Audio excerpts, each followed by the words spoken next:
right, welcome to your lunch break here on Panthers 360 on a Monday. To our YouTube viewers on the WPTV News channel, thank you so much for joining us. Get your questions, your comments in for Panthers 360 because we have a very special guest this afternoon, longtime Florida Panther, a TV analyst for your Cats as well. Ed Jovanovski is in the house today joining us on Zoom. Ed, thank you so much for taking us part of your busy morning to help us out here with Panthers 360.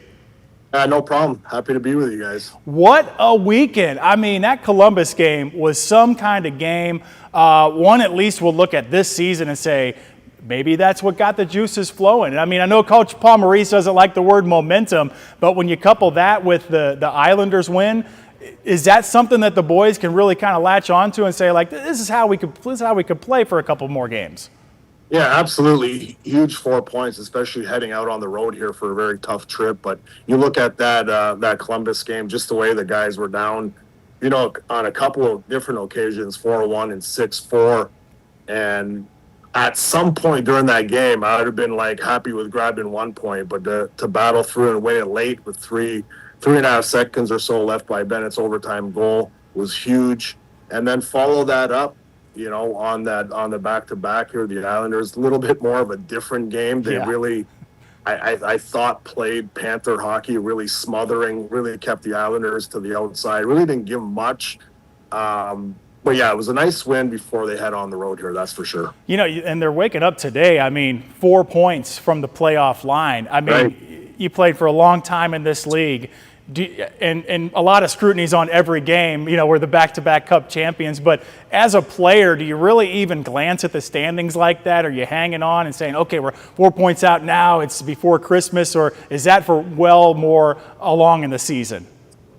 Well, I think this is about the time. Usually Thanksgiving time is around that time where you got to be in the mix. And, you know, they always say you can't make the playoffs in November, but you sure can get play yourself out of it. I think the players now for sure. I think this is the time where you start paying attention, kind of knowing where you are as a group. And like you said, you know, before you asked the question, it's seeing where the group is right now. Just how hard they've been grinding. And if you really look at the big picture, they're 4 points out of the top of the Atlantic. So you want to maintain that consistency, obviously build off what they've done here over the weekend, grabbing those 4 points, going on the road with these games starting in Utah. Not going to be easy games with Colorado, Dallas, and Tampa to finish. So one game at a time, you want to keep putting points in the bank and keep climbing in the standings. And I think that's all you can ask for out of your guys. Yeah, that's a heck of a back-to-back upcoming on that road trip with Utah and Colorado. You know, it seems like every week we have a headline of not just wins or losses, but it's the injury report. We did see Eetu Loisarainen come back and make his return, thankfully. And obviously, Tkachuk inching closer and closer. What are you hearing in the building about, you know, who's next, how Tkachuk's rehab is going from an inside perspective to fans here at Panthers 360? Well, I'm going to tell you, there's no secret. What I'm going to tell you is probably what you guys already know. I think Matthew will be that next guy. I don't know how many games he's gonna get here before you know, obviously the Olympic break. But if you look at the start of January to the Olympic break, I think there's like 16 or 17 games. It's crazy how many games are played in January, obviously just because of this condensed schedule with the Olympics. But yeah, he's skating, making progress. But going back just to Eetu, having him back, I mean, what a shot in the arm that was for the guys. Just everything that he brings. He's got size. He's a really reliable player that plays both sides of the ice, and how he fits in with Lundell and in Marshy. You know, it's great. So I think you really can kind of complete your group a little bit more, and hopefully more reinforcements come back soon. But I like what Lusty brought. You don't realize what kind of player he is until he's missing out of the lineup, and you can say that about all the guys out of the lineup. That they're missing right now. They play significant roles on the team, and when they're gone, they're really missed. So to have any positive comeback as far as the injury, the walking wounded, has been nice. It was almost we're glad Lusty is all right. It was almost like a cruel joke that we read, like, no, not him too, And so Right. we have him back now. The depth has been tested, but this team is built with its depth as well. We've seen players like A.J. Greer already matching his career season-long goal, in early on in the season. Sam Oskevich is coming out well. Has anybody really surprised you in this crunch of playing with a lot of players injured, stepping up to their game? And has anybody really jumped out and surprised you, if that's a word?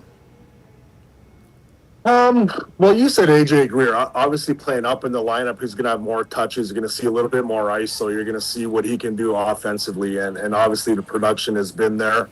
I think AJ slots well in that bottom six, just kind of controlling that area. I think they're a very effective group on the forecheck. So guys like that, obviously Sam Oskevich, we know what he's capable of doing, with his speed and the tenacity that he plays with. But let's kind of go back to more of like the veterans. How about like a guy like Brad Marchand, with the guys out of the lineup, a guy like him stepping up. You see Verhaeghe, since becoming a new dad, has been on fire, and we knew that was going to happen. I mean, he's too good to be left off the score sheet. So just get that confidence back for him. And Benny too, same way. I mean, he's really kind of come, along and provided offense for the group. So I think in tough times, your depth is tested, but your top players still need to remain your top players. And we're seeing that here of late. And there's no secret why the team has been winning. When you that Columbus overtime goal, when you saw Marchand up against the wall, cut the puck off, Forsling hit him with the pass to Bennett. I'm like, this looks familiar. This looks like peak playoff performance. So, man, it's there. Like you said, the core is there. And then, you test some depth, but they're getting back around to it. And hopefully we'll see some guys come back soon, like Matthew Tkachuk. Okay, we've got a lot of fans here on Panthers 360 and on this YouTube. And, of course, we've known you for quite a while being Panthers fans. Going to take you back to your playing days, though, if I may. You were on that 96 run. And now you've seen back-to-back-to-back Stanley Cup Finals run. Comparatively, what was it like in South Florida, in that arena, and you as a player in that locker room, that 96 run compared to, the Finals run before the two back-to-back Stanley Cup? Is it even comparable? Was the vibe different? No, I think the hype is, obviously there being around the Stanley Cup Finals. It was, you look at that group. I mean, we weren't pegged, obviously, to get that far in the playoffs. But, as you win throughout the playoffs, you overcome these obstacles and hurdles, and you start gaining momentum. And you have a hot goaltender, and Van Beesbrook, which we had, and a bunch of guys that just worked hard and did their jobs well and found yourselves playing in the Cup Finals. Obviously, a little bit outmatched versus Colorado, that final. But they're two different teams, right? When you look at the Panthers, the way they're built, what Bill has done with this group, I mean, up and down the lineup, just from the first line right to the fourth line, through all the D, the 6-7 defensemen that you got to go through, even 8. Much more talented group. A lot more to offer. Bring the coaches. You look nowadays to have a nice run. You got to play all 4 lines. Mm-hmm. And how big was that fourth line, the Panthers, over the last few years? What a significant role that they played in on tide turning, and how hemming teams in their own zone just by the pure forecheck and just the will to possess that puck. So,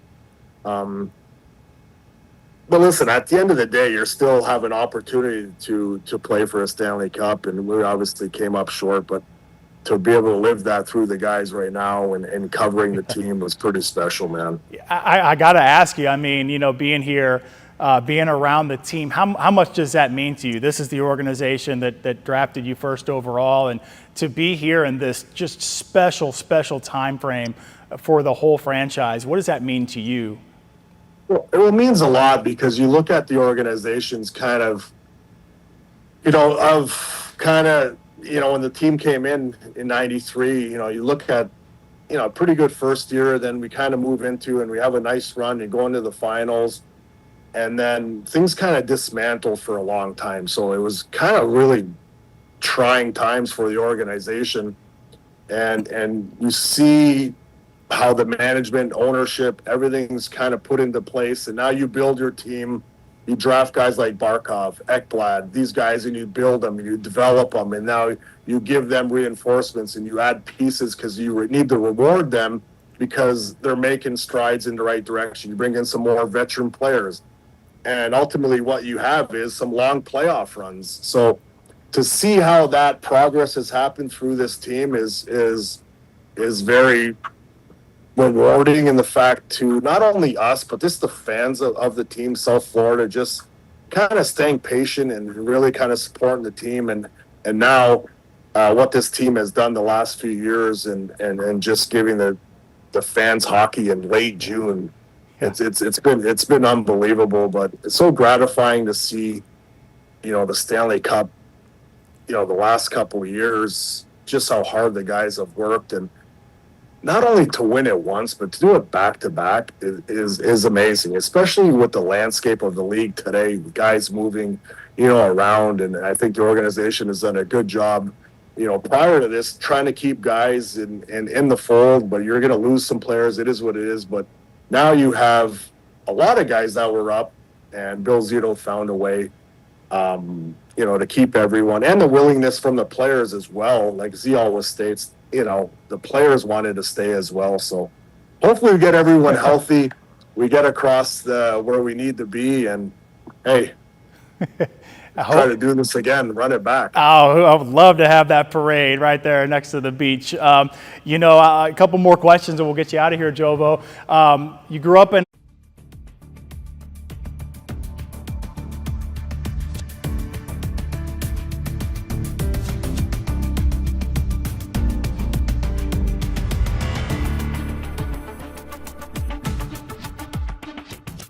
Ontario, and it seems like anytime I post something about the Panthers, there's a large contingency of Canadian hockey fans, of Canadian teams, and it seems like the Panthers still draw the ire of those fans. A lot of people in this league and back home, does it still just really spurn the Canadian hockey fan through and through that the Panthers are just doing it year in and year out down here? Yeah, it's always tough. Referring to obviously Leafland. I mean, obviously they're dying for something special to happen there. But listen, it's a tough league, and you can't look at Toronto. They had a great year last year, and they had us, on the ropes there. Being down 2-0, down in that game 3. We obviously, with Brad Marchand's goal in overtime, really kind of turned the tide, in that series. But it's tough to win. There's no disputing that. I mean, you got a lot of things that need to go in your favor, a little puck luck here and there, staying healthy, not having really significant injuries. And it's a long, drawn-out season and heads into the playoffs. Very tough trophy to win. And it just happened to be, I think, this team was built, for playoff success. And they rewarded everyone, just the work ethic that goes into it, the sacrifice that goes into it, and the buy-in. And not saying other teams don't have that, but sometimes it's just the way it goes, and you don't have that opportunity. I can say the same thing for myself with our teams in Vancouver that we had. We had great teams. Just at the real crucial moment, we just couldn't get it done. And you look at Florida, every single tough moment in a playoff series, even game, up a goal, held that lead, even game, found a way to take the lead. Big save at a big time from Bobrovsky. So winning on the road, I mean, it can go up and down the list. Dominant wins in Game 7. So, a lot of things, got to come together for the group. But the boys were willing to do so, and were definitely rewarded. Yeah, well said. I'll have one more for you. You had your game day routine as a player. Okay, now you're a TV analyst. What does your game day look like when the Cats are there at Amerant Bank Arena? How do you get ready? Do you have superstitions you have? Not during the regular season. During the playoffs, I was wearing these, I guess socks. These socks that I was kind of wearing. They had the red and blue on them. But I've come to realize that putting my socks on has nothing to do with what's going to happen on the ice. Come on. The guys control that, but mentally, yeah, I still did what I had to do. But no, listen, I get to my preparation's obviously a lot different now. We kind of see what we're dealing with in the broadcast and what we're going to discuss and how things are going. But I usually get to the rink around 7:00 game. We're on at 6:30, so around 5-ish, I'm at the rink kind of preparing and catching up and getting ready to go. But once the puck drops, we're just excited, as all the fans are, to see the guys play. All right. Well, we'll look forward to those socks again when it comes playoff time, because we're going to be making those playoffs. Joe, thank you so much for your time, and we can't wait to talk to you again this season. It's still an exciting time. We're in the hunt, and we really enjoy watching you and Jessica and the whole team there come game day. So, again, you can watch this entire interview on our WPTV YouTube channel. Remember, get your questions, comments in. We'll get those answered for you. And Panthers 360, that is every Wednesday, 7:30 on South Florida's 9. Thank you again, Jobo, and we'll see you all again later.